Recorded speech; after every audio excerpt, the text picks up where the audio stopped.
J'ai quitté mon pays, bien sûr, en m'enfuyant de prison, mais je vais retrouver un autre pays. Et c'est en même temps tout un univers de souvenirs d'enfance, d'adolescence, de militantisme qui reflue comme ça dans un temps extrêmement fort. Le militantisme pour la démocratie le fait passer à l'opposition en 62.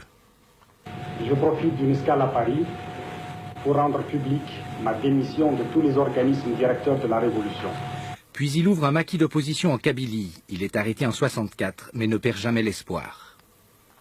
C'est grâce aux jeunes Algériens qui ont donné leur vie en 80, l'année passée, que le pouvoir a commencé à s'ouvrir. Nous sommes heureux, nous avons été partie prenante de ce processus démocratique dès le début. En 1987, son compagnon d'armes Ali Messili est abattu à Paris. Un coup de la sûreté militaire algérienne, dénonce Aït Ahmed dans un livre qui vient de paraître. Un livre dans lequel il a mis beaucoup. Vous savez, j'aurais voulu que Messili soit avec moi dans ce moment difficile.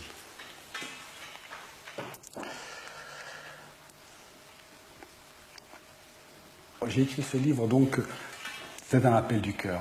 Et en même temps, étant un animal politique, c'est aussi un acte politique. Je suis conscient que poser le problème, ça peut m'attirer des ennuis.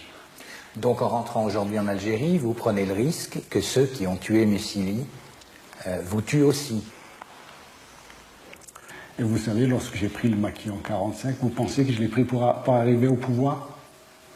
Quand on se rappelle l'armature militaire, la puissance coloniale qu'il y avait, vous pensez que même potache lycéen, nous savions que nous allions au sacrifice. Alors moi, j'ai eu la chance de vivre jusqu'à maintenant.